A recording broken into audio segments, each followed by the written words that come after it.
Very few Hollywood celebrities can claim to have a long and successful career, but even the fame and success of those who have achieved this feat pales when compared to Betty White's long and celebrated journey. In 2018, Betty White became the celebrity with the longest TV career as a female entertainer. She was a major TV star during the 70s and 80s. However, her stardom began to dwindle towards the end of the century. In 2010, a Super Bowl commercial revived Betty's career and landed her a spot not only on Hot in Cleveland, but at 88 also gave her the chance to become the oldest host ever. In her 8-decade-long career, Betty has won many Emmys and billions of fans through her megawatt smile. She may be 98 now, but to us, Betty White will forever be young and fun. Did you know Betty loves junk food, or that she's been married thrice but has no children? In this video, we'll tell you 15 things you didn't know about Betty White. She wants you to know her real name is Betty and not Elizabeth. Betty Marion White was born in Oak Park, Illinois, to Christine Tess, a homemaker, and Horace Logan White, who held an executive-level position in a lighting company. In her autobiography, she explains Betty is her real name, and not a shortened version of Elizabeth. She explained further her parents gave her the name Betty because they didn't like any of the names derived from Elizabeth. She has a Guinness World Record to her credit. In 2014, the Guinness Book of World Records awarded Betty White the unique distinction of being the female artist with the longest career. The same year she had completed 74 years in showbiz. The year before, Guinness had announced Bruce Forsyth as the male artist with the longest career. Given that Betty White's career spans over 8 decades now, it seems unlikely anyone will be able to break her record anytime soon. At 92, she became the oldest celebrity to win an Emmy nomination. Between 2012 and 2017, Betty White did Betty White's Off Their Rockers, a hugely successful show in which senior people played pranks on the younger generation. The show won Betty her 21st Emmy nomination in 2014. She was nominated for Outstanding Host for a reality or reality competition program. At the time, she was 92. Betty also has the distinction of being the celebrity with the longest span between her first and last Emmy nomination. She got her first in 1951, and she won the last one in 2014. Given that she's very much alive, she's going to make it very difficult for anyone to break this record. She's a junk food junkie. Betty is 98 and fit as a fiddle. You may think this is primarily because she eats well and takes good care of herself. On the contrary, Betty believes the key to aging gracefully is eating what one wants. Jane Leaves, who worked with her on Hot in Cleveland, revealed in an interview Betty survives on hot dogs and French fries and is a huge fan of red licorice. She also loves red vines and Diet Coke. She's also a huge fan of Robert Redford.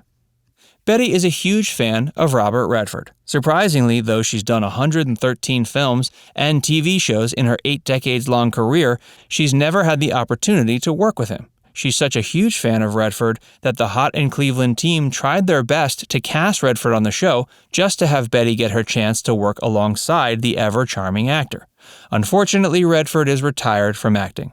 Last year, Betty made it clear all she wanted for her 97th birthday was a call from Robert. Did she get the call? We don't know, but we sincerely would love to see the two together on screen. However, if there's one thing Betty loves more than Robert Redford and her hot dogs, it's animals. She's a huge animal lover. In fact, she said no to Jack Nicholson's hit classic As Good as It Gets because of her love for animals. We'll tell you about that in a minute, but stick around and don't forget to like and subscribe to our channel. No one remembers the name of her debut show. No one knows the name of the show on which Betty White made her screen debut, not even Betty. She just remembers it was 1939 and she was 17 years old. However, she remembers the experience clearly. She told the Guinness Book of World Records that for her first TV appearance, she wore the dress she had worn for her high school graduation and danced on Merry Widow Waltz. She joined the American Women's Voluntary Services during World War II. Betty rose to prominence during the 60s and 70s. However, not many people know before entering the world of TV, she worked in theater and radio. She was also a successful model. However, during World War II, she put her ambitions aside and joined the American Women's Voluntary Services. She spent her days delivering supplies, and her nights were spent giving proper send-offs to soldiers with grand dances. She became the first female producer in TV history with Life of Elizabeth. In 1949, Betty began co-hosting the Al Jarvis Make-Believe Ballroom Show with Al Jarvis, and after Jarvis left the show, Betty became the show's main host. She continued that job for the next 4 years. The Al Jarvis Make-Believe Ballroom Show got Betty her first Emmy nomination and also gave her the chance to become a producer with Life with Elizabeth. The show was written by Geoge Tibbles, who would go on to produce famous hit series like Dennis the Menace and Leave It to Beaver.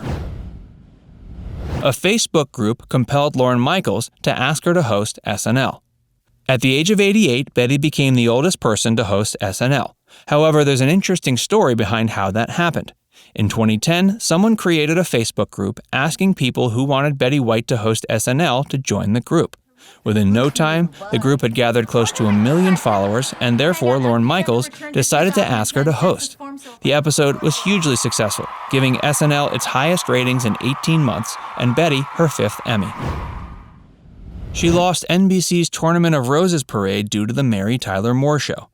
Between 1962 and 71, Betty, along with Lorne Greene, hosted the NBC's Macy's Thanksgiving Day Parade. Between 56 and 76, she was also a color commentator for NBC's Tournament of Roses parade, an annual parade that marked the beginning of the Rose Bowl game. However, after she accepted the offer to play Sue Ann Nivens on NBC's rival CBS's The Mary Tyler Moore Show, NBC decided to replace Betty with another host.